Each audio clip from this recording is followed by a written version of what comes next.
আমার টাইমের জন্য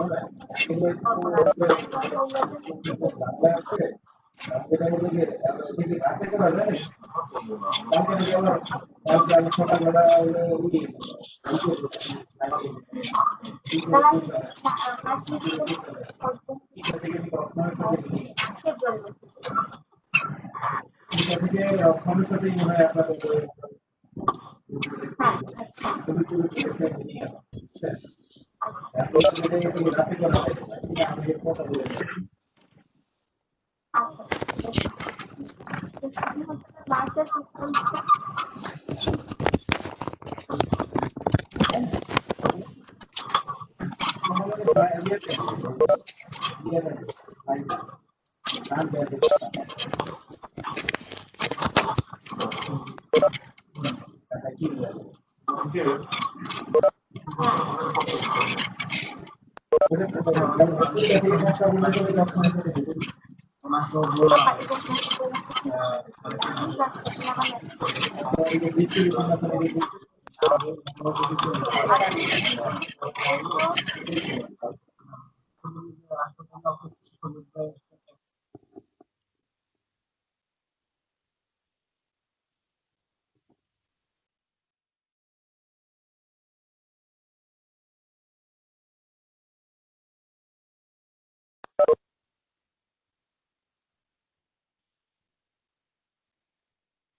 morning, everyone.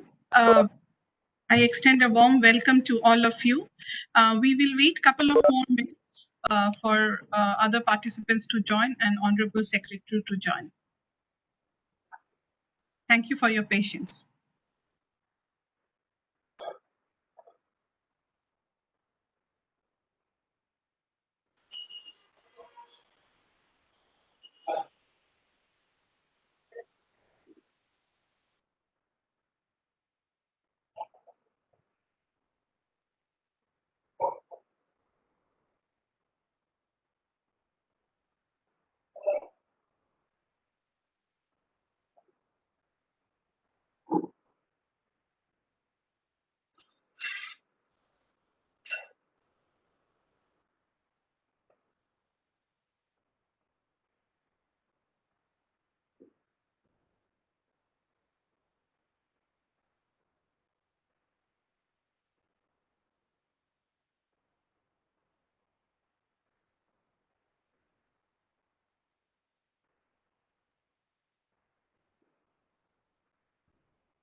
Hello, can anybody hear me?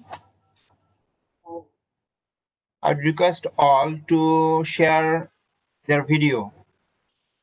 Respected Secretary Sir will join shortly. If I can see you, I will just connect him.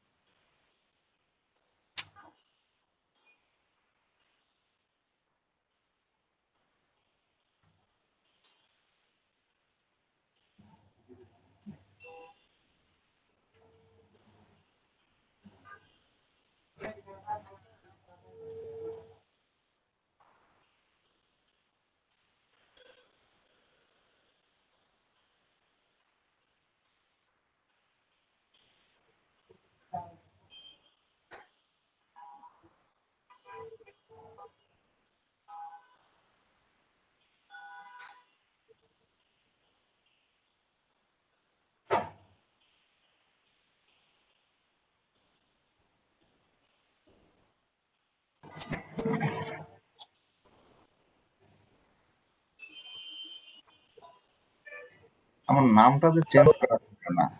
আমার নামটা sir আমি যখন খুলছিলাম ওই হিসেবে। এখন কি আপনি নাম চেঞ্জ করার সুযোগ আছে? হ্যাঁ,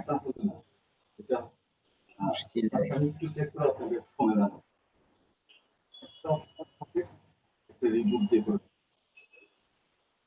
Good morning, everybody. So can we start?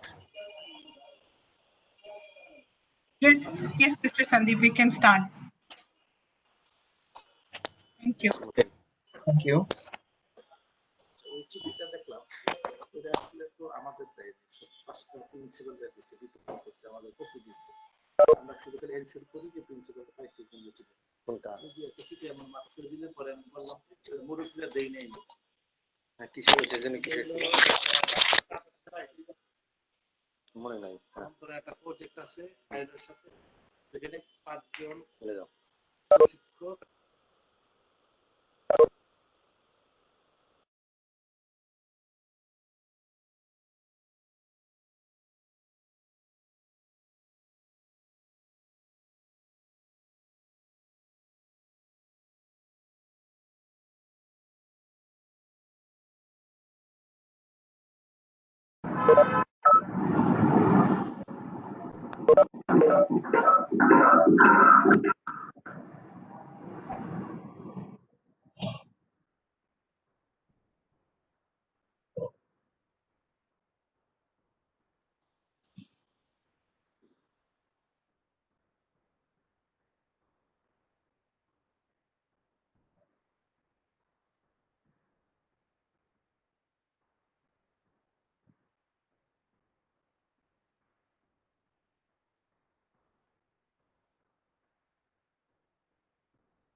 পিছনে ওই টেবিলের উপর যে এইগুলো আছে আমাদের ওগুলোকে পিছনে আড়াল করে রেখে তারপরে বইটাকে এরকম করে সাজানো যায় কিনা দেখে।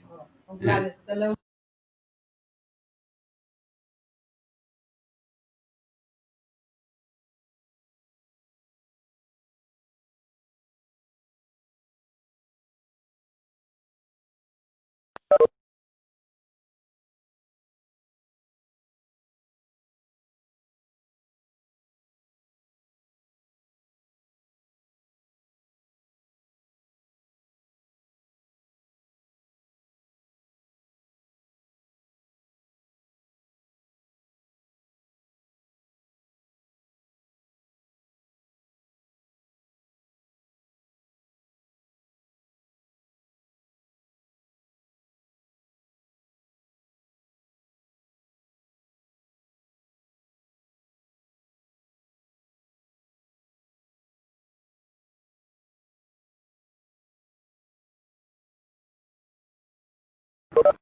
Hello, this is Salihin from Ministry of Expatriate Welfare and Overseas Employment. Do you hear me?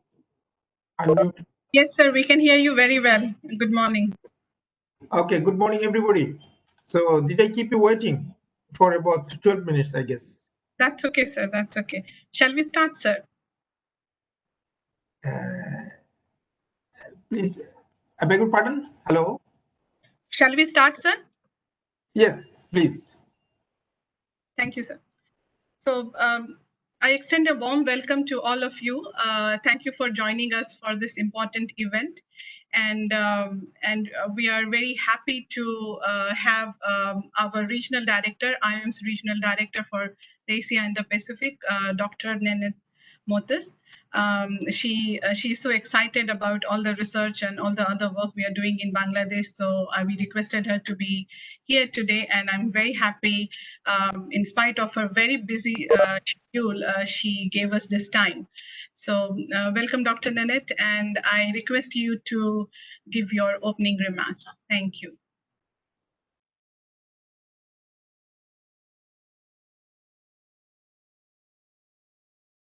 Morning, everyone. I believe you can hear me well. Yes, loud and clear. Thank you. Dr. Ahmed Salihin, Secretary of the Ministry of Expatriates Welfare and Overseas Employment, Alex Kalota from the EU delegation in Bangladesh, distinguished guests and colleagues, George Gigari, our Chief of Mission in Bangladesh, and IOM colleagues from IOM Bangladesh Mission. It is my immense pleasure to be with you here today at this important occasion.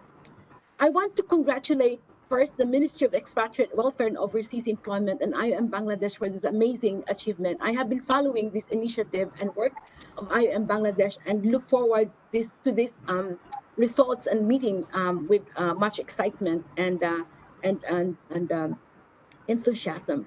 The report, which will be released in a while, is the first of its kind to cover the country as a whole and to seek to address some of the key migration issues, such as what are the key drivers of migration in Bangladesh, the cost of migration, and the role of social networks in migration decisions. I also extend my gratitude to the EU for support in this effort.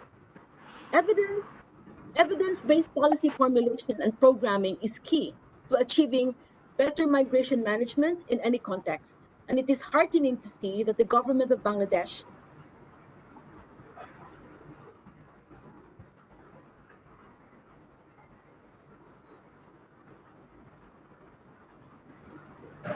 Sorry, Dr. Nenit, you're mute. Sorry.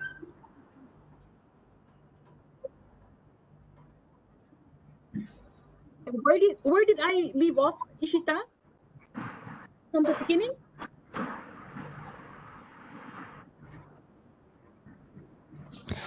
About 10 seconds. You were out for about 10 seconds, Dr. Nanette. Okay, got that. So I would just like to start a few, a minute, 30 seconds before that, and I will just want to extend my gratitude to the EU again for their support for this effort. I also want to emphasize, or at least we all realize, that evidence-based policy formulation and programming is key to achieving better migration management in any context. And it's quite heartening to see that the government of Bangladesh has prioritized migration as a development strategy. We all know and truly acknowledge the contribution of the government of Bangladesh made in the global compact for migration process. The DTM, or the Displacement Tracking Matrix, Regional Evidence for Migration Analysis and Policy, which in short we call REMAP, project, is funded by the European Union and established in 2018. The objective of the REMAP project is to strengthen the evidence-based formulation and implementation of humanitarian and development policy and programming and human mobility in Afghanistan, Bangladesh, Iran, Iraq, and Pakistan through the use of Displacement Tracking Matrix, or DTM toolbox, as well as enhanced regional data analysis and contribute to the evidence-based humanitarian and development programming in the project countries and the region. The REMAP project, through its various operational activities, aims to collect various data in regular intervals to create an evidence base regarding 1, the internal and international migration flows, 2, drivers and motivations of human mobility, 3, vulnerabilities linked to migration and migrant sending communities, and 4, sustainability of return and reintegration. The longitudinal nature of data collected under REMAP allows IOM to complete an in-depth analysis of national and regional mobility patterns and trends, and to measure changes over time. IOM strives to complement existing data collection efforts by the government in its project countries and where possible fill gaps or complement ongoing government efforts. The triangulation of longitudinal REMAP data with the government data enhances the understanding of human mobility and related trends, which will hopefully feed into national and regional policy planning. The data that will be presented today by our team is an important example of how REMAP data can complement continuous efforts from the Bangladesh government, and in particular BMET, to collect data on labor migrants. While using BMET data to understand out-migration numbers and trends, the REMAP team aimed to complement this effort by collecting data on actual drivers of migration, the costs, as well as the role of social networks. The SDM, or what we call the survey on drivers of migration, is one of the various REMAP activities currently being implemented in Bangladesh in close collaboration with the Bangladesh government.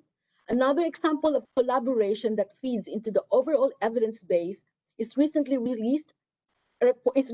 the released report on rapid assessment on internal and international Bangladesh migrants due to COVID-19.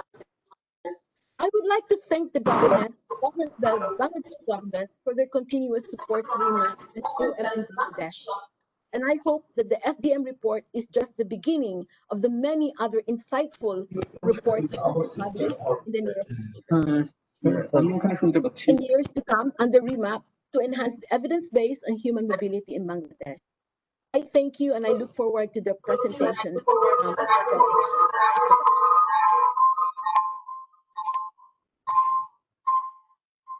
Thank you, Dr. Nenette. Thank you for your encouraging words. May I request all the participants who are not speaking, please mute your mic. Because of the background noise, it is really difficult to hear. Thank you very much. Now I request Honorable Secretary to unwrap the report and launch it. Thank you, sir.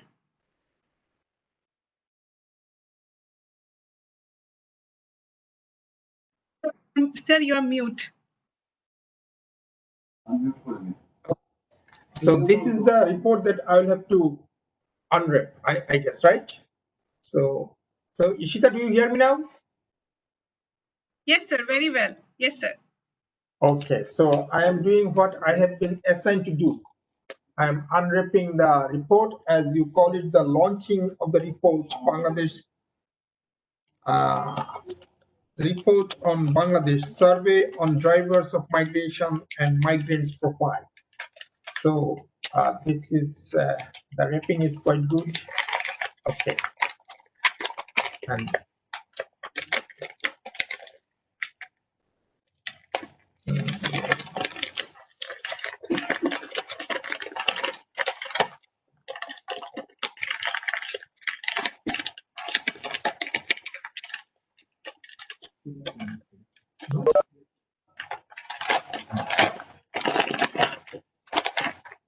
so this is the report.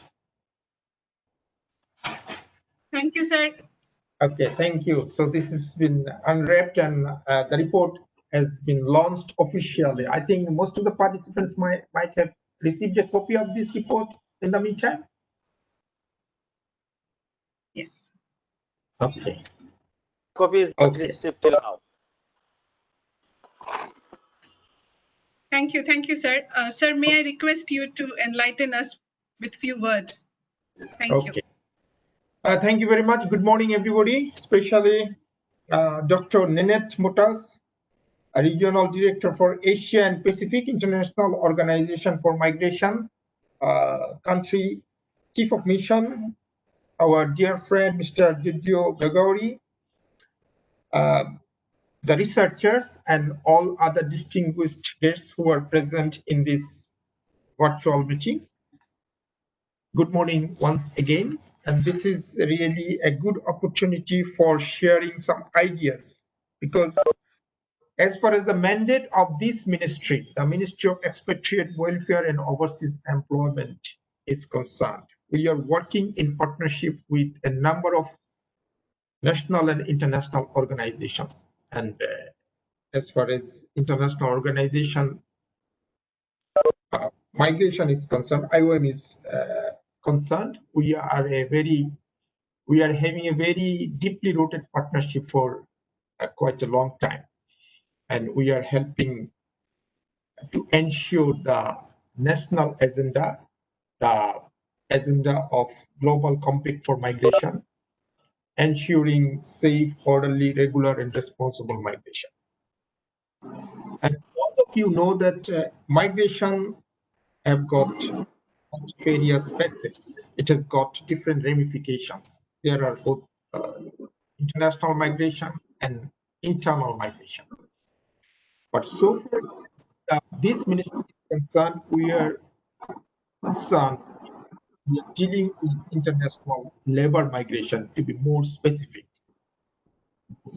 And in order to ensure safe and orderly migration, it is really important to know what are the drivers that cause or that compel or that prompt a person to go abroad to seek overseas employment.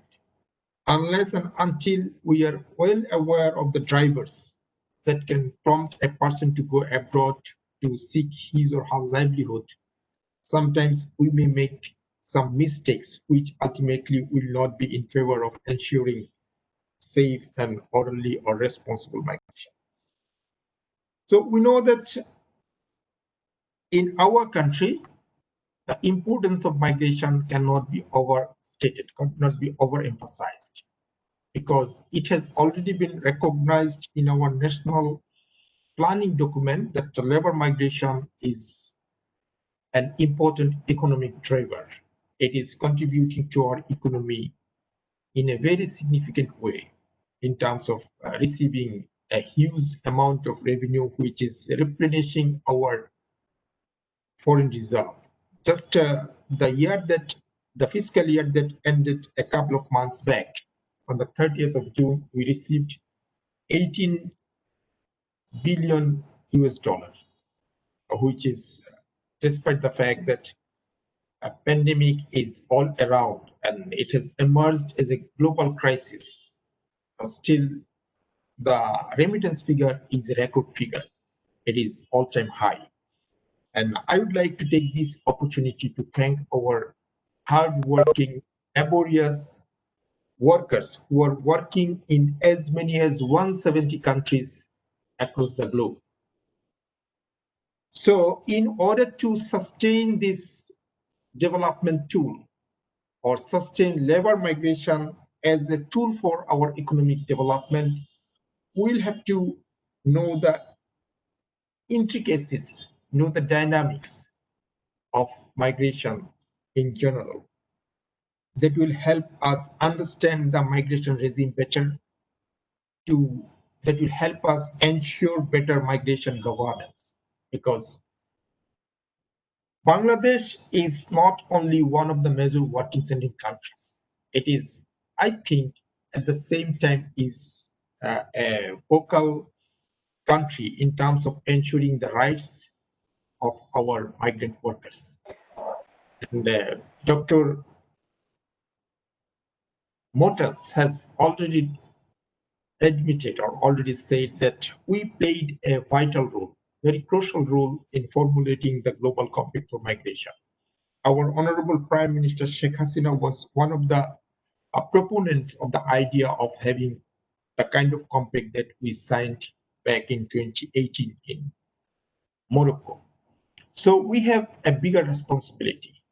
And I think many of you are aware that we are already in a position to formulate what we call migration governance framework that is also in collaboration with IOM and other partners. So all these are focused in the same direction. Our direction or our aims and objectives are identical so far as the migration governance is concerned.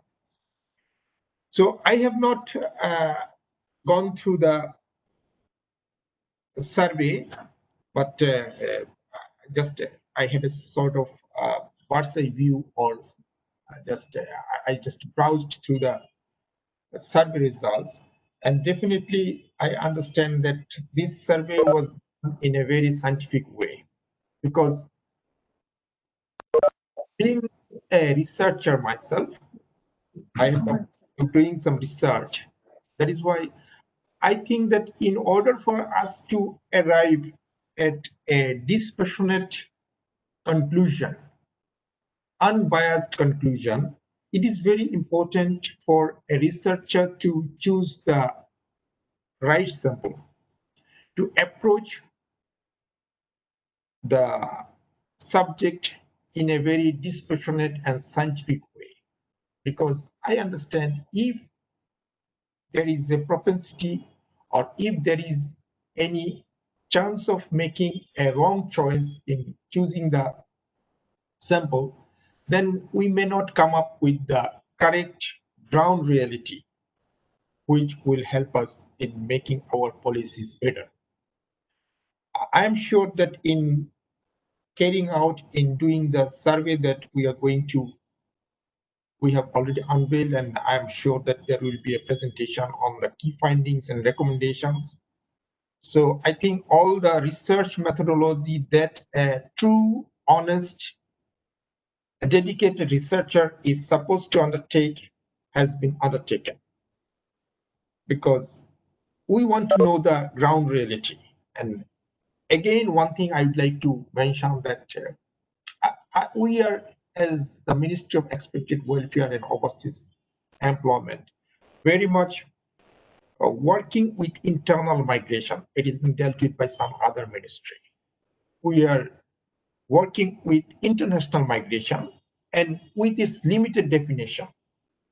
Again, as far as my ministry is concerned, by international migration, when we talk about international migration, we mean labor migration or work migration or economic migration, or in other words, a voluntary migration when some local drivers prompt a person to go abroad for better living or a more decent job and so on and so forth. So definitely, I'm sure that we are going to hear from the presenter as I have been given the program that there will be a presentation by Ms. Ishita Shruti on the key findings from the report. And I'm sure that this presentation will be followed by a question and answer session. And I have seen a number of important figures in Bangladesh migration domain who will participate in the discussion and definitely will come up with their ideas and how we can use all the important information. I mean, how the drivers, number one, can be used for better migration governance, how the migrants profile can be used for better migration governance.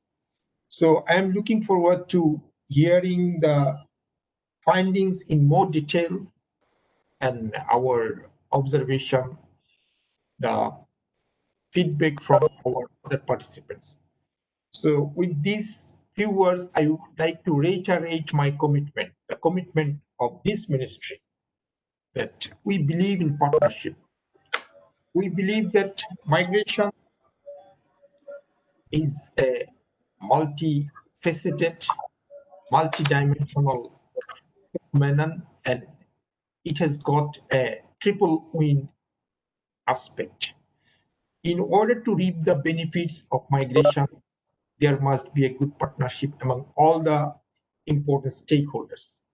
And that is why we want to bring all national and international stakeholders, whether it is an INGO or NGO or international development partner, on board so that we can address the problems in migration and make the migration governance better in order for us to see migration as a tool for development. And we can only do that by ensuring safe, regular, and responsible migration.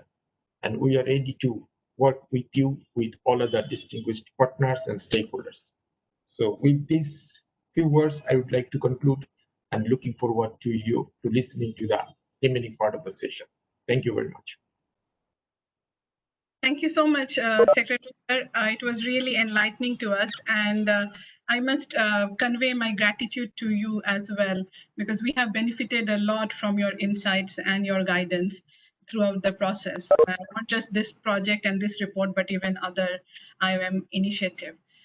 So now I will provide some key findings for the detailed observations. You can visit the report. I would try to keep the presentation short and also followed by, so what we have done, we have also done some videos on the basis of the report. So after my presentation, we'll just run 2 videos for you to just have a feel of it, that how the videos would look.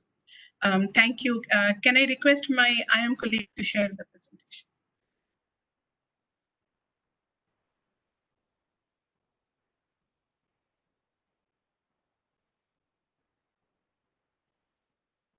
Thank you.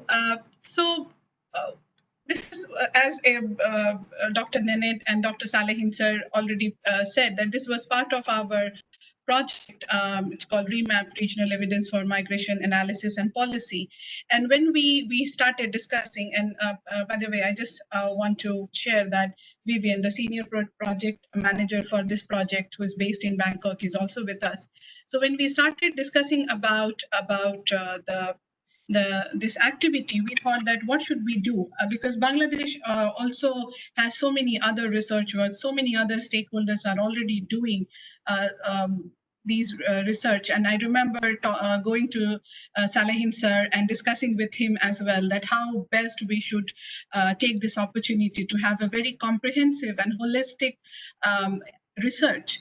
So and keeping in mind the resource constraint we have and all that, but still we decided to go for a whole country data collection and research, because we kind of bring in generalization that Kumila and Kurigram could be the same, could have the same dynamics, which is not so. So that's how we went into this massive, massive work with, and we went into the whole country, and we tried to look at the not just the macro factors of drivers, but also more at the individual and more at the community level and family level. So what are the drivers? What are the challenges they are facing as the family is facing, or community level challenges as well, which you will see in the later slides. And we try to so we all have our own biases, and because we are not able to understand much of how the irregular migration also works, we thought that let's have those also in the survey frame who have not registered themselves with the government. So we try to have the equal distribution of migrants, potential migrants who are going with the government channel and who did not register with the government. But just to have a bit of a control kind of space, what we said is that only if they are definite to go. So for example, if they have registered with BMET, or they have already paid to some migration facilitator. So we only included those because, in a country like Bangladesh and South Asia generally, if you ask anybody, do you want to migrate? Everybody would say yes, most probably. So we try to keep that control question, and so that it is very focused group who are like committed to migrate. And next slide, please. So what we did is that so in terms of methodology, it was a quantitative methodology pointed out by Secretary Sir that we wanted to have a good pattern. Can I have the next slide, please?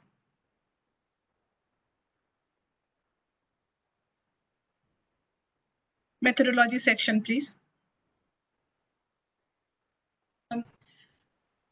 So we wanted to present a data which is acceptable in general terms.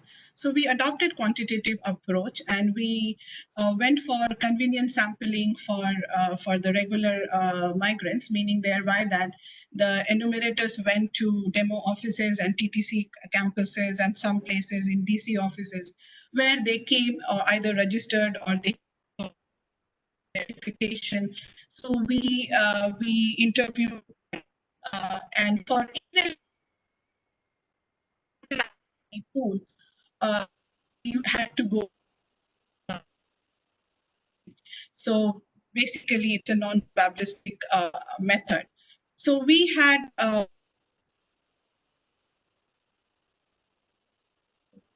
recommended some of due had to those samples. We involved a third-party research because of the mammoth task we had. So Nielsen was involved in data collection, and 11 teams were formed with 5 enumerators and 1 supervisor in each team. And then we did the data collection. I just want to make a disclaimer here that potential migrants were what we are calling regular potential migrants and irregular potential migrants is only based on whether they had registered with the government or not. So all those, and there's no way we are making a judgment that people, the migrants we are calling irregular now may remain irregular because they might come back and register with the government at the later stage.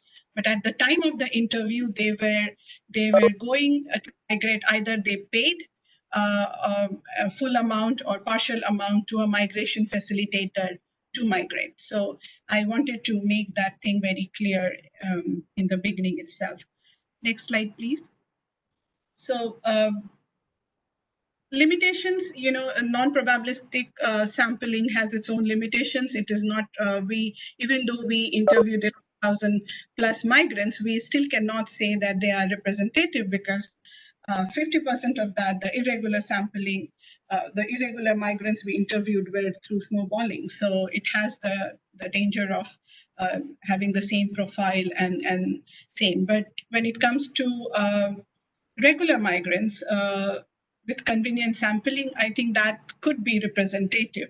One more thing, what we have observed is that snowballing, even though we used snowballing sampling, there wasn't much variation between across the districts. So we went into 64 districts. So that way we could say that this is like partially representative. It was very difficult for the enumerators and the research team to access irregular migrants, and a lot of effort went into that to identify the irregular migrants. So those are the big key limitations. And also, if we would have more resource and time, maybe we could have gone for, even at the Upajila level, but that was not possible. Next slide, please. So demographics, this is part of the profile. This slide and the next slide will be part of the profile of the migrants.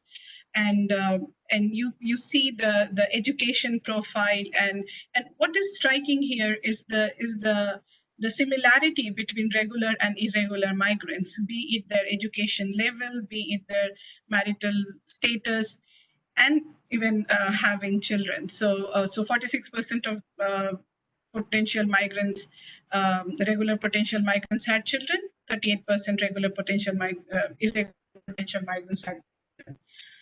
In terms of gender diversification, we could only reach to 11% of the potential female migrants, even though it looks very low, but it does correspond with the official figure, which hovers around 11 to 14 or 15% every year. And these are the, like you can see in the screen, according to the division, how many respondents we interviewed. So the districts, we tried to categorize the districts as per the BMAT data of 2018. So say, for example, Kumilla is the highest migration prone, sends highest number of migrants. So we had more sample there compared to the district which do not send that many. So we had to base that on the BMAT data. That was the only data available for us. In terms of education, almost 70% were above middle school. So, middle school is like 39, 42, regular, irregular, and secondary is 24. So, but beyond secondary, if you see, the data is quite low. So that is, again, one of the observation where we need to have. Now we have the evidence that with the 11,000 migrants. Next slide, please.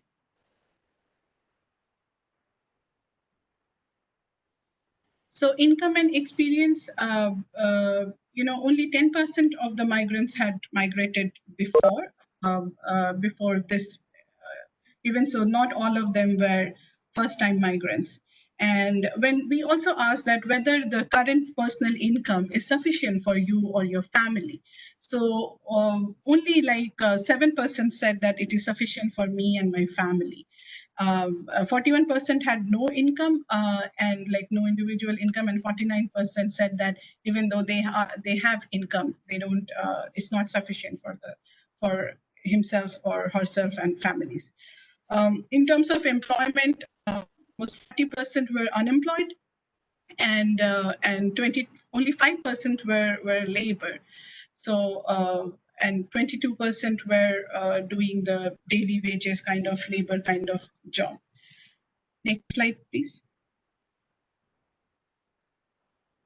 So though the survey was mainly focused on drivers of migration and social networks, and also the conditions lead for them to stay in Bangladesh, we added migration cost question in Bangladesh.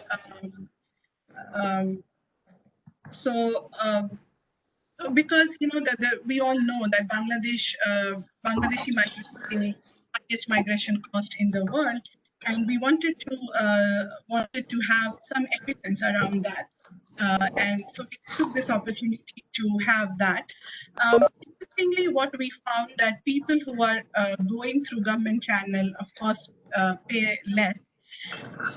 People who have also registered with the government, but they are also paying side by side to migration facilitator.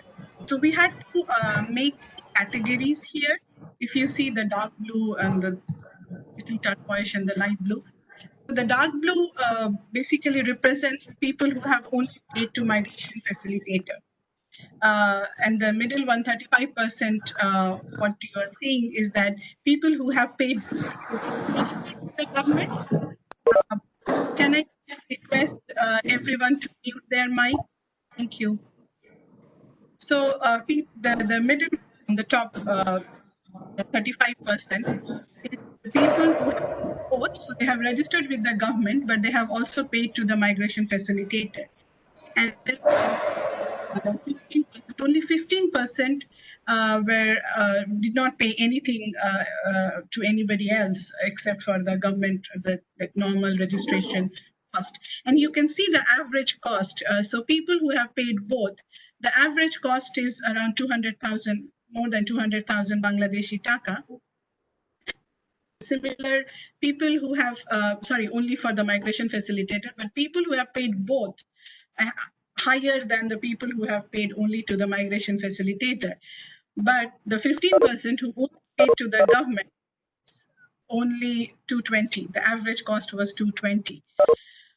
And we tried to disaggregate by gender. And so the female migrants, we know that mostly female migrants have zero migration cost.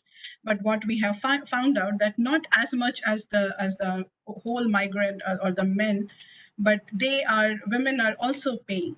So the people who have paid both to government and the migration facilitator among female migrants, so 37% of them paid to the both, and the average cost is 50,000. Oh yeah. Whereas the people who paid only to the government, like female migrants who paid only to the government, is 35%, and average cost remained the same as the other total whole category. And the third one is who did not only pay to the migration facilitator, remains same as who paid to the both. So we see the difference between male and female migrants, but female migrants are supposed to have a zero migration cost. I always look like this. No, Next slide. today especially for you. Maybe you badly need a coffee. Next slide, please. Yeah, I also I get so annoyed in the mornings. I'm not Can I please request participants to mute their mic? And then when I leave the house, I'm better, I promise. Can I please request participants to mute their mic? Thank you. Like Victoria does not want. Next slide, please. So may I have your attention, please, participants? Yeah. And then like I go. Some of the Miss Farida Yasmin. Miss Farida Yasmin, please mute your mic. I think it's muted. something's wrong.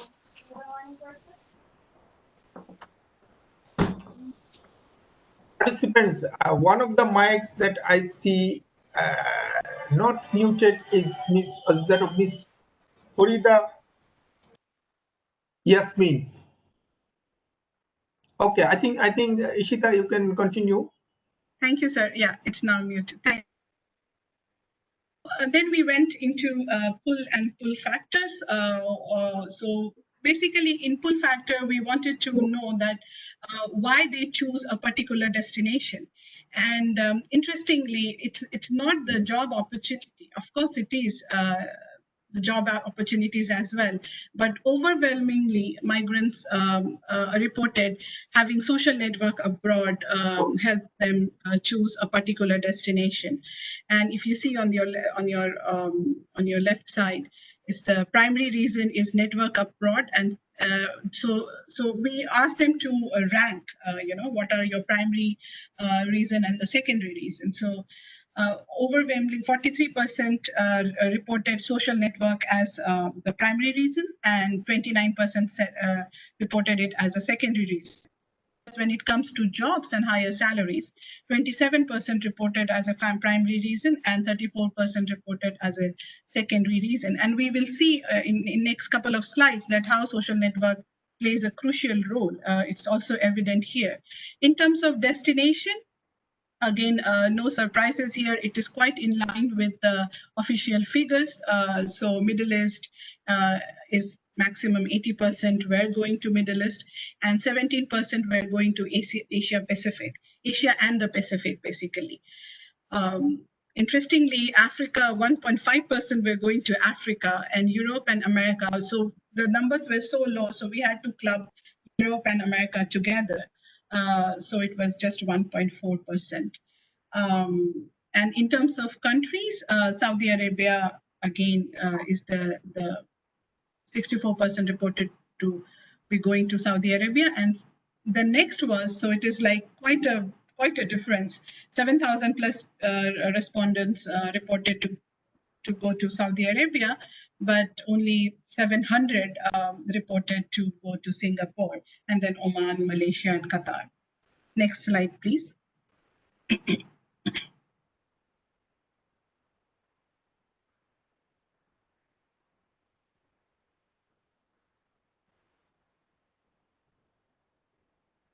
Next slide, please.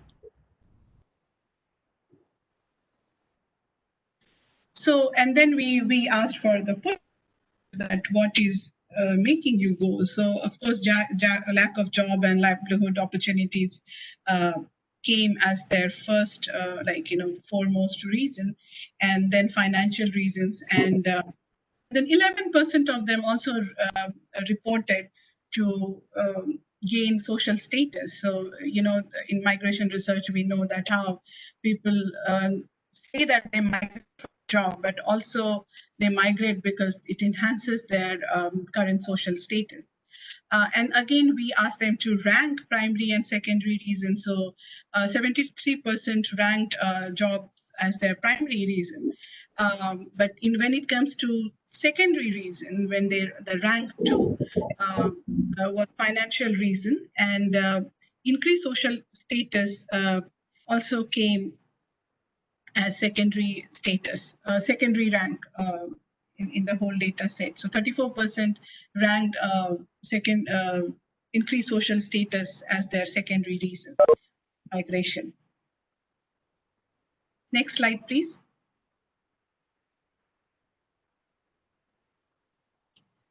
And also we asked that what is the life event or the main challenges which trigger the migration, and this data is by respondent type. So the orange is a regular potential and turquoise bluish is irregular potential migrants. So it's unemployed. Of course, they were unemployed, so 35 and 32%. And then interesting, the second most life event or triggered or push factor was also because other family members, either they migrated or they are migrating.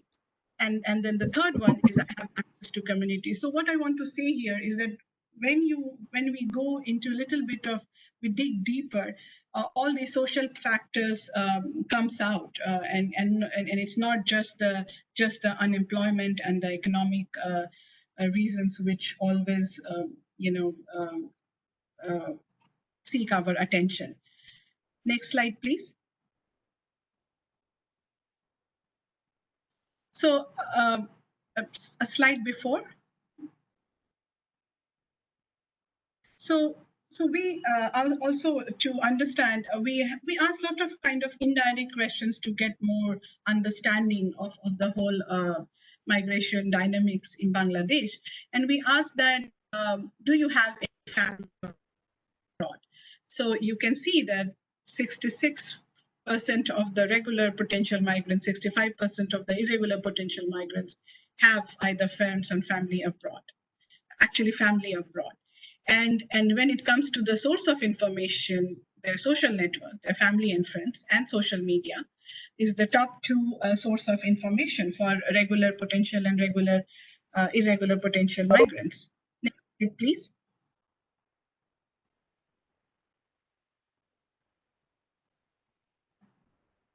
So, and then we asked that, do you get any help from the family and friends for your migration journey? And it is like, there is like, almost 95, 96, 90% said that they received help either from their family or from their friends or from both. And you see the more than family is the friends which they have received the help from, 60% when it comes to regular potential and 64% when it comes to irregular potential. And then we asked that what are the kind of help you have received? And you can see the data there. So their friends and families, they help in documents, in finding employment, and this is a multiple choice answer, so this doesn't add up to 100%. So we asked them to choose whichever was applied in their condition.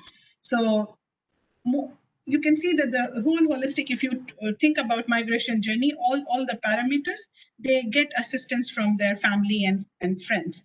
And again, it's a very similar dynamics condition when it comes to either regular people, regular potential migrants, and potential irregular migrants. Next slide, please. And we asked them that what should change in Bangladesh for you to stay back? And 99% said better job opportunity. But if you go to the report, you will see that there are conditions attached to better job opportunities. I did not want to go into too much of detail here, because they said that, okay, better job opportunity is not just that getting the employment, better salary, better working conditions, and all those better benefits around jobs. So all those conditions they have put when they say that 99% of them said that we need better job opportunities. So it's not that they're only looking to have a higher salary and that's why they're going. The decisions they make are weighed in, and then they go for it. Thank you. And so we will, and that's the end of my presentation. So we will run the videos. They are very short videos, one couple of minutes videos, and then go into the question and answer session. So you can type in your question in the chat box, and we will try to get as many as possible. And just to inform you, it's also live on our Facebook page, I Am Bangladesh Facebook page. So we will also be getting the comments and the questions from there. So can we run the video, please? First and second video. And thank you. Thank you for your patience hearing.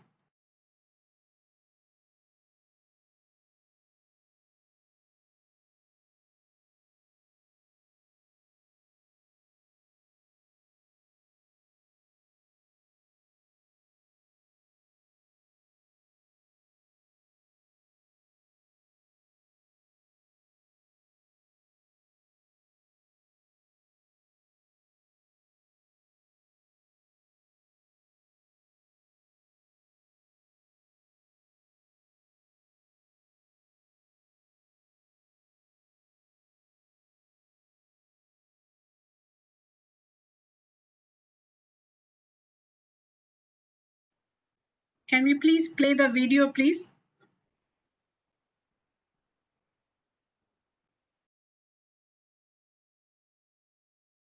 Bangladesh Survey on Drivers of Migration and Migrants Profile is the study conducted by IOM in coordination with the Government of Bangladesh under the project Regional Evidence for Migration Analysis and Policy, REMAP, funded by the European Union. With 7.8 million migrants living abroad, Bangladesh is the sixth largest origin country for international migrants in the world. Recognizing this, the Bangladesh government has a development strategy in their 5-year plan. The government of Bangladesh is committed to ensure safe, orderly, regular and responsible migration. Under the visionary leadership of our Honorable Prime Minister Sheikh Hasina, Bangladesh is pursuing a sustainable and inclusive development policy.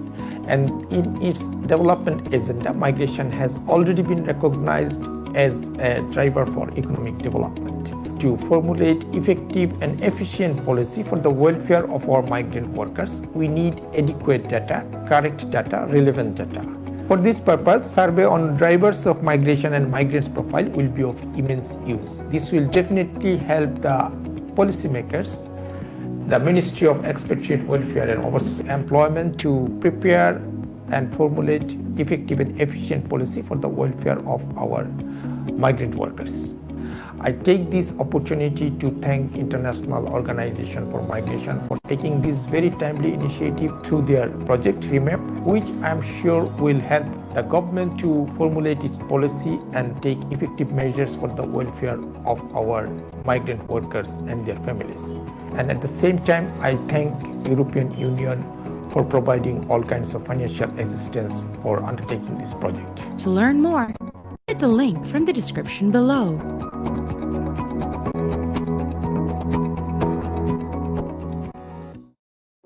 Bangladesh Survey on Drivers of Migration and Migrants Profile is the study conducted by IOM in coordination with the Government of Bangladesh under the project Regional Evidence for Migration Analysis and Policy, REMAP, funded by the European Union. With 7.8 million migrants living abroad, Bangladesh is the sixth largest origin country for international migrants in the world. Recognizing this, the Bangladesh government has prioritized migration as a development strategy in their 5-year plan.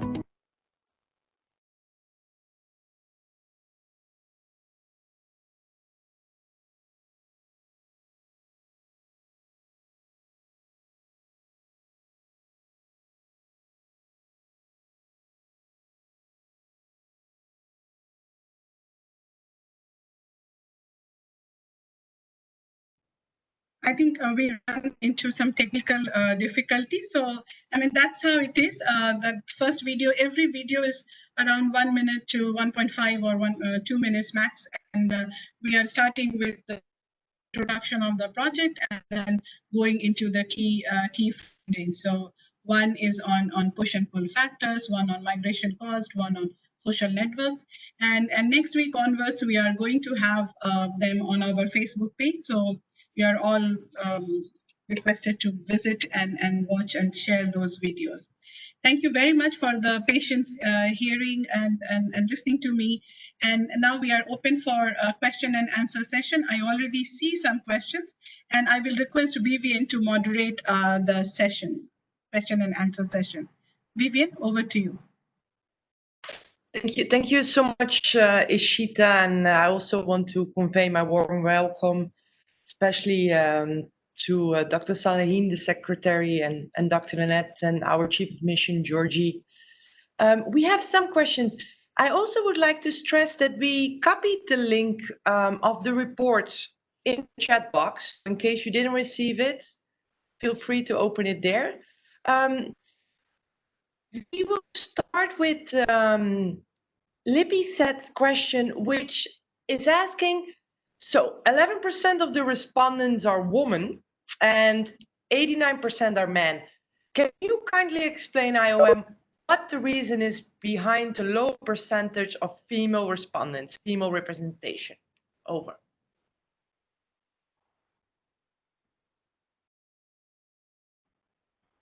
Thank you. Thanks, Vivian. So as I mentioned, if you even see the official female migration figure, it hovers around 11, 12, 13, 14%. So around 2018, it was around 11, 12%. 2019, it is around 14, 15%. So it was difficult to get female migrants. And as I mentioned, the limitations of convenient sampling also, because we went to demo offices and TTC offices and interviewed the migrants there. We hardly found any female migrants there, but what we maybe their relatives, their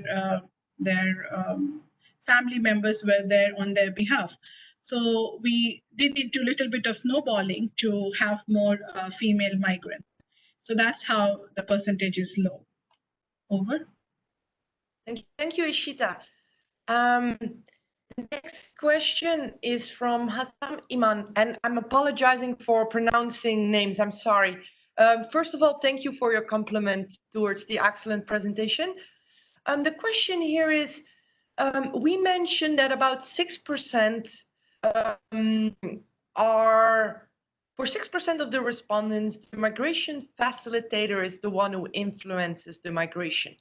Can we elaborate a bit on who are they? So are these middlemen or others? So can you kindly specify a little bit the definition or our IOM's understanding of migration facilitator? Over. So one correction here. We didn't say 6% influenced. We said source of information. So the source of information for the potential migrants were mainly social network, social media, and then 6% were migration facilitator. And migration, when we say migration facilitator, it is a amalgamation of different individuals. It can be family, it can be friends, it can be middlemen who support migrants in Bangladesh to reach to recruitment agencies here. So the anybody who is facilitating migration, and I will ask Vivian to add if I have missed anything here. No, this is indeed the definition we have been using. We've been playing around with it a bit over the years, but this is exactly how we interpret it. Mr. Hassan also continues. He does understand, of course, that this is quantitative and a quantitative nature study, but would it be possible to include a qualitative part? Because, for example, the majority of the potential migrants mentioned that a better job opportunity could help them stay at home. But what are those kind of job opportunities? Did IOM capture those? Because they were not specified in the presentation. Over. So yeah, I mean, mixed method, you know that you're a researcher yourself, so you know that mixed method is always the most preferred way of understanding, especially the issues like migration, which is multifaceted. But we said that, you know, a lot could have been done if we had resources. It would have been great if we had more resources and time to go into FGDs and detail IDIs and KIIs around this and substantiate our numbers with the more insight and detail analysis. But that was not, though that was ideal, but that was way beyond our available resources. So that's the mainly reason for not going into the mixed method for this. But having said that, we have other activities in REMAP and part of migration data analysis division of IOM, where we are trying more and more to go into the mixed method approach. Thank you. Vivian, there is one question. Honorable Secretary, and this is from our Facebook Live comments. It's a little bit at the top. What is the question? Could you please read it out? So the question, yes, sir. The question is, we have millions of migrants working in 162 countries. However, they are not recognized to have a proper migration policy. How can we ensure proper migration policy and migration diplomacy? That's for you, sir. Yeah. Okay. I don't know what the person or the questioner meant by migration policy, because in Bangladesh we have a very clearly spelled out migration policy. We call it the migration policy of 2016, and it has a number of actions, and on the basis of those actions we have already devised an action plan. involving different stakeholders from different strata of the society. And Bangladesh is one of the few countries that have got a specialized ministry to look after this migration issue, especially work migration and the welfare of migrant workers. And we are doing it in collaboration with our partners. That is what we think that we should be doing. We are very much vibrant in international negotiation on migration. We are active in Abu Dhabi dialogue. We are active in Colombo process, all other regional and international migration forum. And as we have already stated that the Global Compact for Migration, which is a comprehensive document for migration governance for the whole world, we were very instrumental in formulating this policy, and at the same time we are trying to implement the 23 objectives of this compact as well.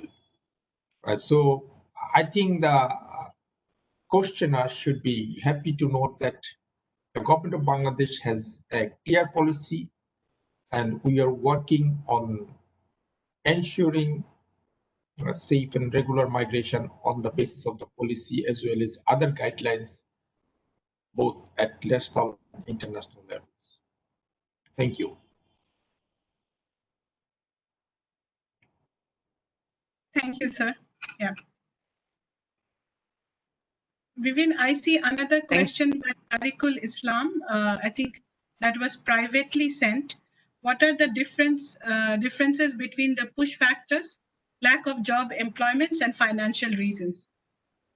I would request all of you not to send the questions privately unless you find it too sensitive, so that Vivian can also read it. Thank you. So to answer this question, we asked lack of job and employment is you don't have job, right? The financial reason could be varied. Your family is under debt, you have a few sick people in the family, then it needs more money, and then hence you want to migrate.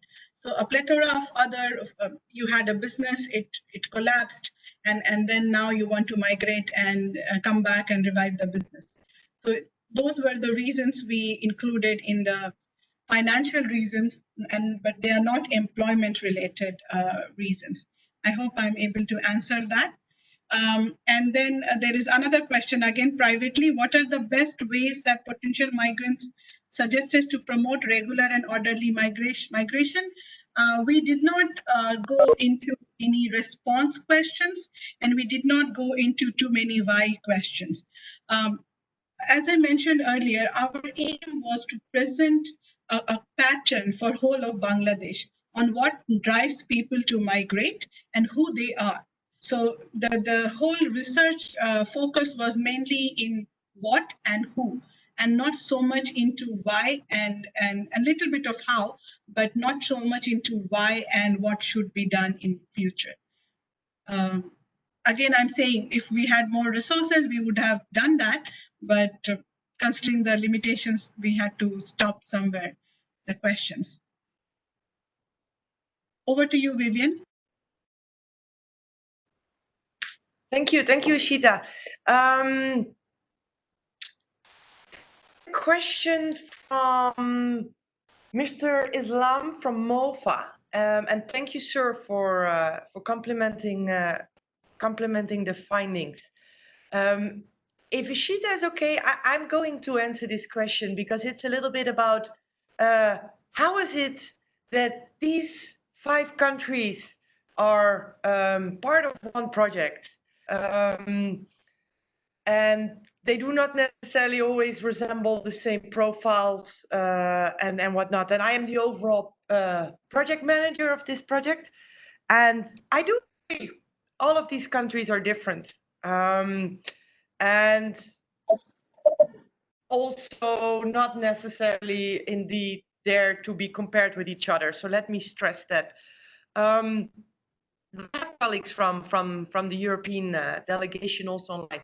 This was not an IOM decision.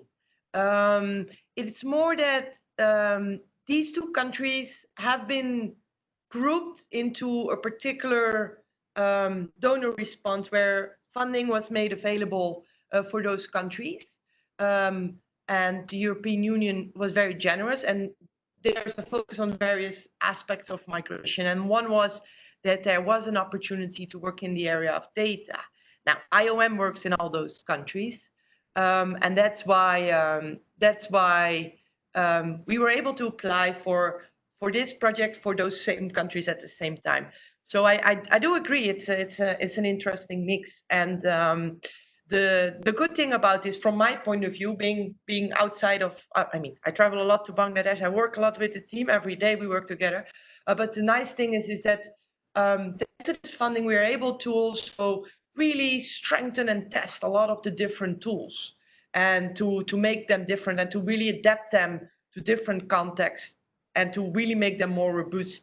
Because what we see now is that some of the things done, for example, in Bangladesh, are now being copied in Cambodia, in Thailand, in Laos, in the Philippines. So it's a good platform to test and play. So I do agree, and thank you so much for that question.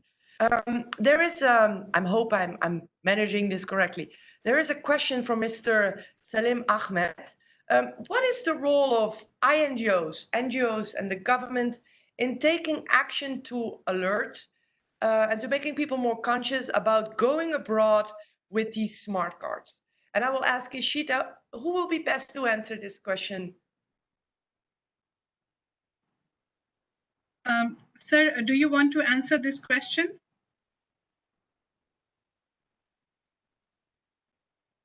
Salim, sir? I missed the question. Could you please repeat it? Go ahead, Ishita. So the question is, sir, what is the role of INGOs, NGOs, and government taking action to alert and make people conscious about going abroad with smart card? Okay, I think this is a good question, very good question. In fact, as the survey has revealed, the role of the mediator or facilitator is not that big as the drivers for migration and the migrants profile have. So I think this is something that we don't really want, because we want to make things more formal, because when it becomes formal, question of accountability, transparency, and all other issues and factors required for ensuring better migration governance come into being. But unfortunately, people are going abroad, as the survey has shown, that it is done some sort of family nexus, family ambience, to their friends and other acquaintances. That is what we want to, I think, just information coming from family members or from a friend is not enough for a man to decide, for a person to decide whether he's going to go abroad for an overseas employment. It has to be more formal.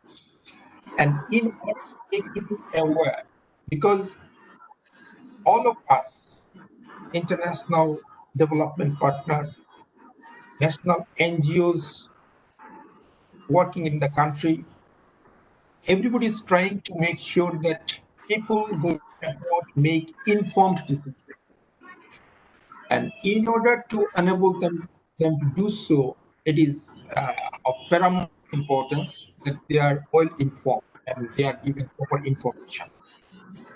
In respect, the government of Bangladesh, especially the ministry that working, the Ministry of Expected Welfare and Overseas Employment, is taking a number of different initiatives. And we are working in collaboration with development partners like IOM, ILO, UN Women, and others, as well as our local NGOs. So I think this is collective responsibility. And nowadays we say, we just don't sort of saying that responsible is safe and regular. It must be responsible as well. To make sure that it is responsible on the part of the person who is going to go abroad, we'll have to give them proper information, correct information. We don't want to see people going abroad just on whims, just being goaded and guided by some false dreams. That is why we are trying. This is a very important issue for us. We have a slogan that in Bangla we called "Jene bujhe bidesh jai, ortho সম্মান দুটি পাই." I think most of you understood it, and those who didn't understand, it means that I will go abroad by understanding, by learning, and it will ensure both dignity and dignity and the value for money. That is my oils and all other things. So this is a continuous effort. Perhaps we are trying to make people aware, and these efforts will continue. We'll have to make sure that nobody goes abroad for making their livelihood, for getting versus employment without proper information. And the effort will just go on, and we'll be doing it in partnership with all the stakeholders. Thank you. Over.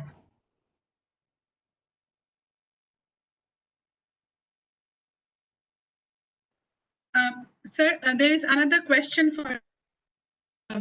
It's from Hassan Imam Devcom. My observation is that only few NGOs are working to aware the potential migrants. TTCs are providing PDOs for the migrants at the pre-departure stage only, and demos are providing documentation support. Is there any plan from ministry side to stop irregular migration at the Upajila and grassroots level? Thank you, sir. Okay, in fact, this is a good opportunity for me to share some of the initiatives that we have been undertaking since last 1 year. That is, we are holding different kinds of awareness building seminars and workshops at Upajila and district levels. And as many as 400 such workshops were held during the past year. So still, I think this is inadequate. Making people aware it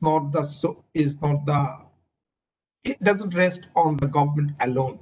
The other stakeholders, our NGOs, international development partners who are quite active in this arena, can initiate some more awareness raising programs. Because I myself personally believe that people are not adequately informed. Most of the time, they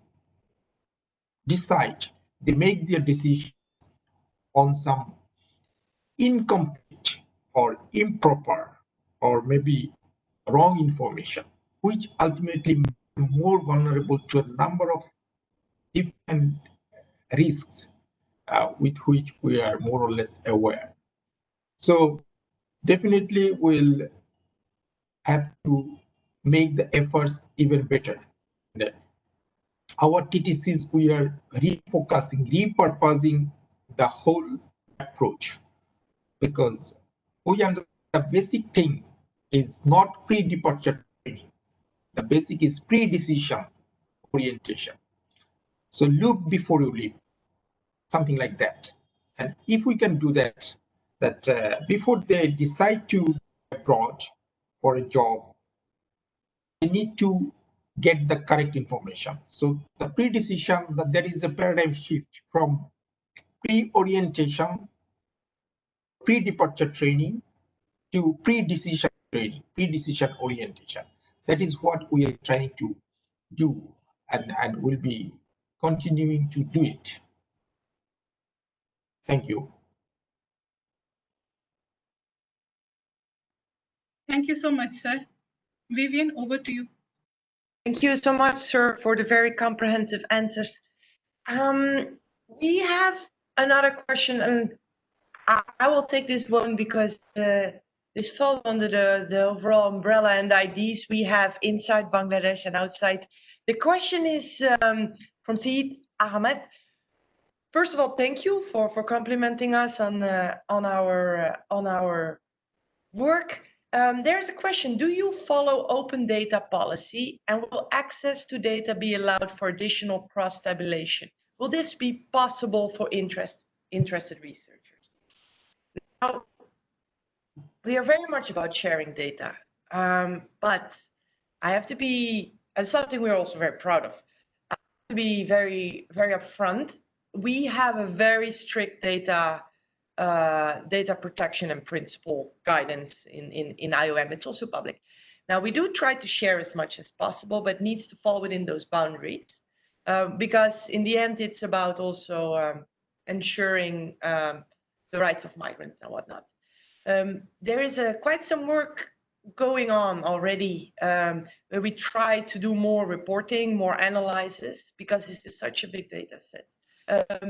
But of course, we are always there open for requests, so try to share with you what we can, and we have to assess this case by case. But I would say reach out to us. The email address of the team in Bangladesh is there, and we can have a more discussion on how and what to do with this. Thank you. May I suggest one thing before you proceed? Yes. Okay. Please, sir. So thank you very much, Ms. Vivian and Ms. Ishita. We have got a number of representatives from different segments, and they are participating in this very important virtual meeting. What I suggest that you have just laid down the facts and figures. So I take them as statement of facts. So there is no value judgment or anything. So I know what are the drivers and what kind of migrants profile we have. The question is, so what? So what? What are they going to do for us? How we can make the best use of it? So I personally think that this kind of research should have a component on recommendation. So on the basis of these drivers, as I said, that as far as the facilitation of migration is concerned, we found that only 6% or 4% of the total migration activities, 6% is done by formal facilitator, and the remaining one, I mean the 96% or 94% is being done by family, friends, and so on and so forth. So we can solicit some opinion or feedback from our partners, our stakeholders who are present here.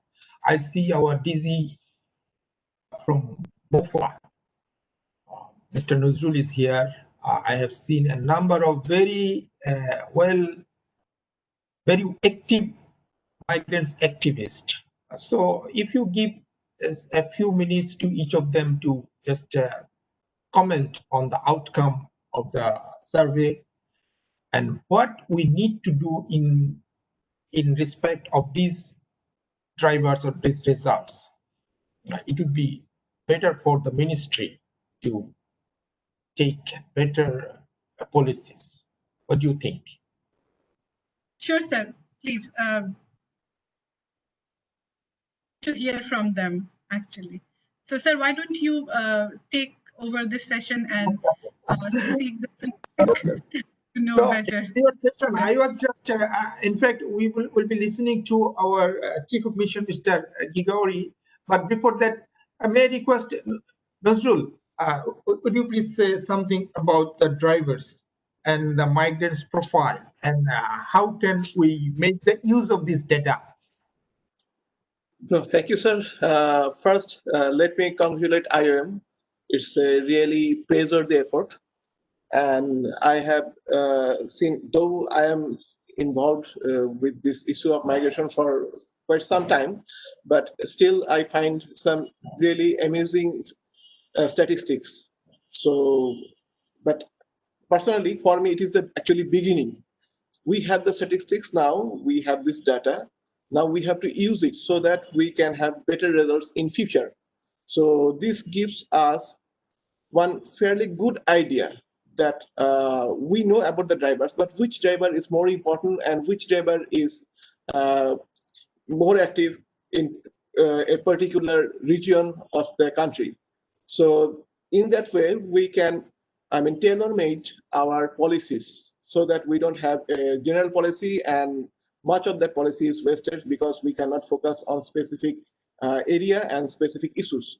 So this study definitely is a very good effort, and it will give us a lot of ideas also so that we can work on redefining our policy. One question was about the migration policy. So we have more than, we have around 11 million people abroad, living abroad. So they did not go abroad without any policy, and we are helping them. So we have good policies, but this effort, this study will at least help us to fine tune more so that we can serve our migrants better. And it's not only about the prospective migrants. This policy, that we are trying to formulate, which also help the returning migrants. So we know how to deal with them. They have a lot of experience and they gather a lot of knowledge. So how to integrate them into our development efforts in our country, that will also help us, I think, through this policy. Thank you. And from the Ministry of Foreign Affairs, we are here. If you need any help or any suggestion, we are always there. But this should be a continuous process. And I think probably after 5 years, maybe the drivers will change, pull factors will change. It has started changing. In the Middle East, we have seen that probably, a lot of honeymoon days will be over. I'm sorry to say that. And we see that only in Africa, we have only 1.5% of our migrants going.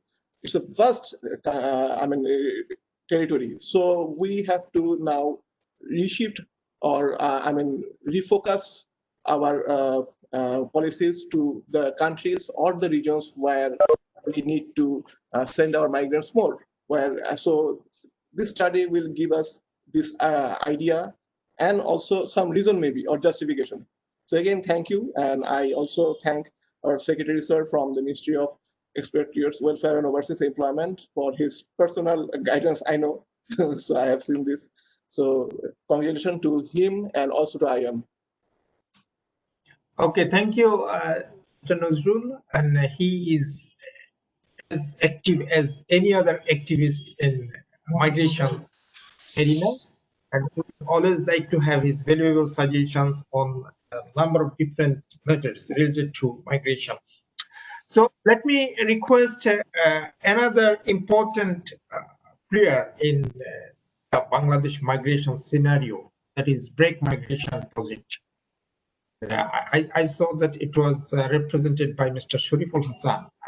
Hopefully you are there. And would you please? So I have very specific questions to you. To what extent do you agree with the drivers that have come up in this survey? And how do you think the ministry can use this information for future policy making?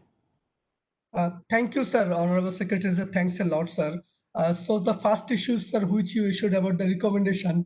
So that was my comment. I have seen that is there a recommendation, but probably the message is going to somebody. So so my sir, I want to mention about 3 points, sir, which from this research, why we can focus. But mostly things we know about this, but thanks to IOM that now it's a proven documents. So if I go my first point that we see 73% of people are going abroad because there is no jobs or livelihood opportunities. We always say that migration is a choice. But if 73% of our migrants go to abroad because there is no jobs, that means we have to work there. So the ministry, whole the countries, everybody, we can work there. And the second issue is I want to focus that we found that 65% of irregular migrants who go through networks, so they are irregular migrants. That means this network is creating a path of irregular migrants. So how we can work there? I think we should work on that issues. And I think another issues I don't find much relation about COVID issues, because during COVID many people couldn't go, many people are returning back. So I think the push factor and pull factor can be a little more change. So that should work together. And sir, exactly, sir, how the ministry, all the organization can work together. Most of all, last 17 years, I am hearing that migration from Bangladesh is the highest.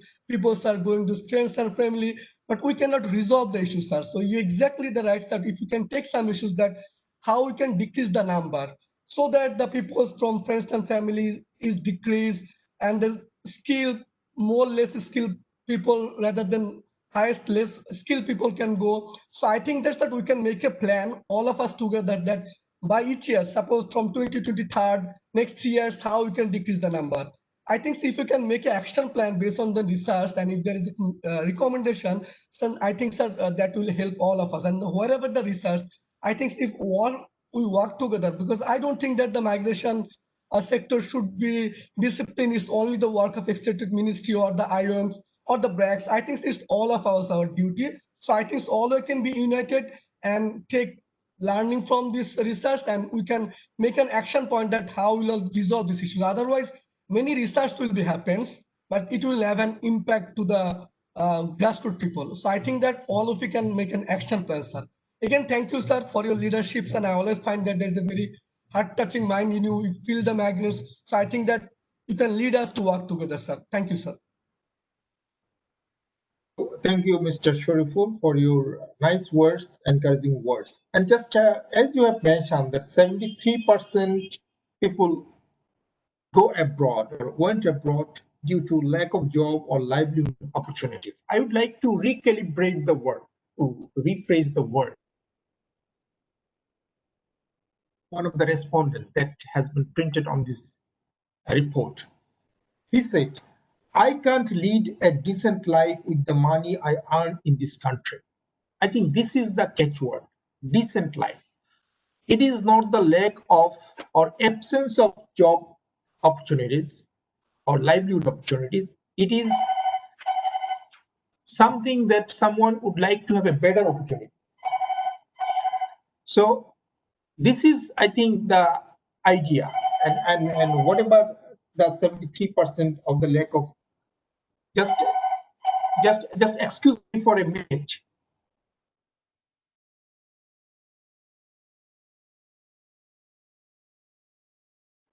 So I think that instead of saying 73% people, I don't know what researchers meant, but it should be better. And that is, I think, is more practical, that people go abroad from Bangladesh or from that, for that matter, from any other country like Bangladesh for a better living, better, more decent job, not because he or she doesn't have any job here. In fact, so many people are here. It is a densely populated country, but at the same time, with economic development, with our graduation from one stage of development to another stage of development, it would be a bit unfair to say that there is no job. And just because of the lack of job, people are going abroad. Yes, people are going abroad because they are looking for better jobs. So I think we have discussed a lot on different issues. Let me hear. I would like to hear from Mr. Asif Munir, another important activist in Bangladesh migration. He has been working in this area for quite a long. Yes, in fact, all of you are very much engaged and working. Just I think in order to be a bit representative, and it is also sort of random sampling. So please, never mind. Mr. Asif Munir, would you please say something? Yes, sir. Thank you, sir. And first, congratulations to IOM, Ishita and her team and the REMAP team. I think, sir, it's a good point that you pointed out that, so what? So I'll try to think of certain things that we could start thinking of, and for the government also. One of the things is that a significant point is that this study covers 64 districts. So we don't have too many studies on labor migration that covers the whole of the country. So the government strategy in terms of looking at different areas, different geographic areas, leaving no one behind in terms of SDG. So this can be a good reference point at the of the data that you have at the district level. So for the regions or districts where the migration patterns are not very high, you can still refer to this study and look at how you make some impact in terms of future changes. The two other things that I thought is significant from the presentation that we recall, and definitely once we go into the study, we can have more insights. One of the things we notice is that social network is important in terms of going abroad. So, it's not recruiting agencies, it's not anything else, it's not government initiatives, it's the social network. So how can we link this in future? Because the government and including IOM, ILO, you have taken initiatives to look at different new job markets, different new countries. Well, now in a post-pandemic world, we talk about looking at countries or even sectors in hospitality or post-COVID needs, which could be beyond the Gulf states. We talk about women migrants, that do they have to work in a particular sector as domestic aids? No harm in that, but they're quite often exploited. So when we talk about new job markets, the people are depending on their social network. So whichever countries have a large number of migrants, their social network is good, and they will continue to depend on that. How do we break that? You have had several studies on new job markets. I think there's a biometry study together with IOM looking at 52 countries. This will not work if you cannot make some impact with people, potential migrants, and their social network. So how to engage with the social network, even who are working in the Gulf states, would they prefer or at some point transfer from those countries to another country so that people follow that, okay, they have moved from ABC to XYZ country. Can we then build a social network there? So major challenge for all of us, that how do we influence this social network for the betterment of their, the migration management and their services that they have. The other, I thought that, we have had number of information campaigns, but the source of information again is FNF, friends and family. So for in terms of making their decision. So there have been, different initiatives taken by development partners, international agencies and the government of different kind of information campaigns. This has not have had an impact, major impact. So we have to probably rethink. I know that, IOM is supporting the Ministry of Expatriate Welfare and Overseas Employment to develop communication strategy for the government and large organizations like BRAC and others also. We all probably need to rethink how can we influence through information campaigns. Information campaigns need to somehow involve these FNF, these friends and family as well. It's not even, recruiting agencies. It's not even the dalals as we see. It's friends and family. So future communication strategy on migration sector should somehow see how we can involve these FNF. I will stop at this moment. So there are probably a number of things that we can pick up and rethink based even particularly on this study. So thanks for this. Thank you very much. Okay, thank you very much, Dr. Asif Munir. I would just like to go back to Ishita and would request her to take hold of the affair, continue the way she wanted to continue. Thank you, sir. Thank you. It was very enlightening for all of us, and I'm already taking notes of Sharif's suggestions. And Asif Bhai, thank you very much for your insights. I just want to respond quickly to Sharif's question about unemployment, and just to reinforce what Salim sir said, that if you look at the migrant profile section, Sharif, only 40% were unemployed. But when it comes to job opportunities, so that was a umbrella question: job opportunity, lack of livelihood, and better opportunities like that. And then 70%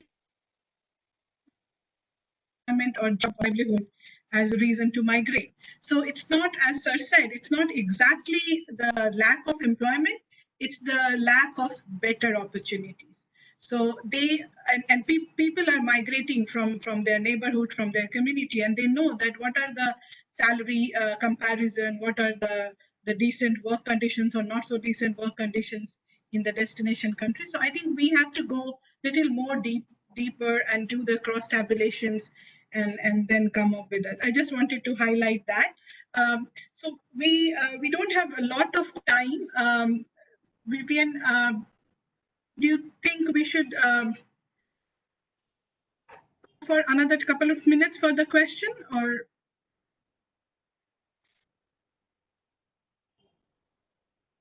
I'm really sorry. I think we should just write the questions and get back to people individually. Really sorry, but you know, sure. Agenda and time, and there are a lot of people here who really have been with us for such a long time. So I will be the bad woman, and I will cut it off for now. And we will make sure we get back to you towards the question. Sorry for this. Yeah, I see a lot of questions which goes beyond survey or the scope of the survey. So we'll take note of it and we will refer, if it is not in purview of IOM, we will refer to the ministry and get the response, and we'll try to get back to all of you. Thank you very much for writing the questions. Keep on writing the questions. We are taking note of the chat box. So we are going to save all the comments and questions and suggestions from the chat box. And I once again, I would like to thank Honorable Secretary for all your support in this. And to provide concluding remarks, I would invite Georgi, our Chief of Mission, and he will also say some of the way forward for us. Over to you, Georgi. Thanks. Thanks very much indeed, Ishita. Honorable Secretary and our very good friends and colleagues from the EU, our partners from UN and NGOs, I'm a fellow UN Migration Network members. I'm very happy that so many of us could come together to discuss this. To me, it's actually a criteria of a successful event when you have to stop answering questions. It's a failure when there are no questions and you finish early. So first and foremost, I would just like to emphasize that this research is a step on a long road of many steps in researches, and it's continuous work. It's not a one-off event. That's why we have the Migration Data Analysis Unit created, of which REMAP is a part.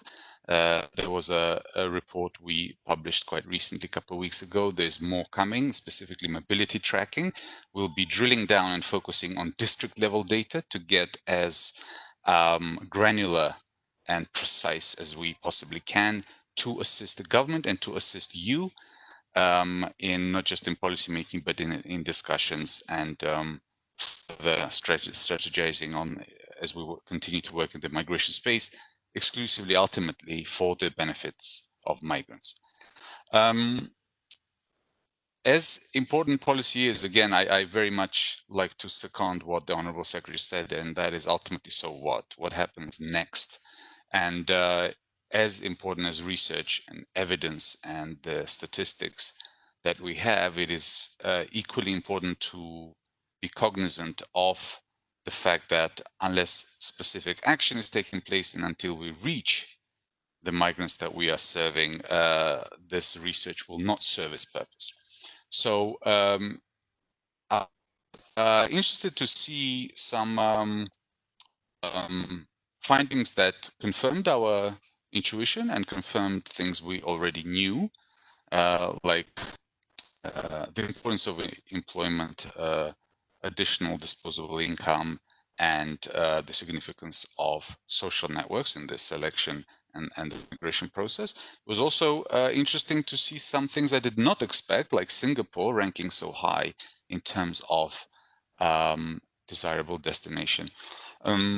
As it usually is with these types of studies, we don't expect the ship to completely sail in a different directions based on these findings. We just do small course corrections as we get more granular and exact, and as we continue to monitor the trends and analyze them to inform policy making. It also will be a very good baseline for the post-COVID research, so that we can look exactly and measure exactly how much COVID has affected and what has happened because of COVID. So the causation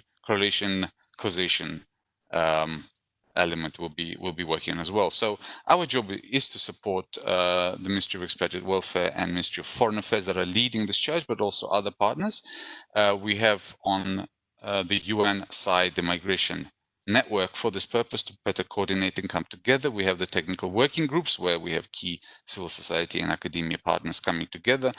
And of course, we have the donors that we very much hope to return to after more discussions with you and with specific recommendations and policy actions. And that we want to do with you, so based on this report, as opposed to putting it in the report and presenting it post factum, then we can go back to our development funding partners to see how much we can mobilize and what resources we can bring to translate these findings into policy changes and ultimately into actions and measures. So on that note, I want to say thank you very much again, and I look forward to continue working with you in these testing times. Thank you.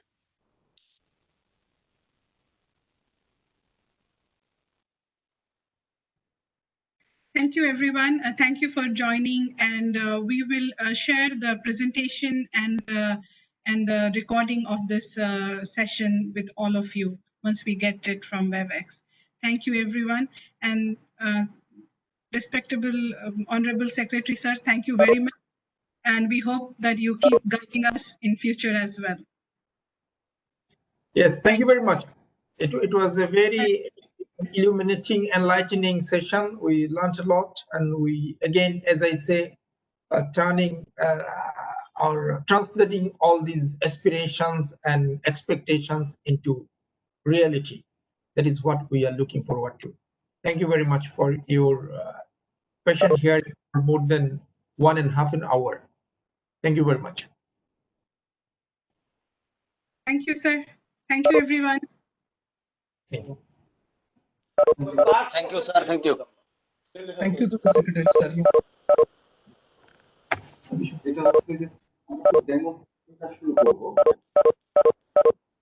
Wait a minute.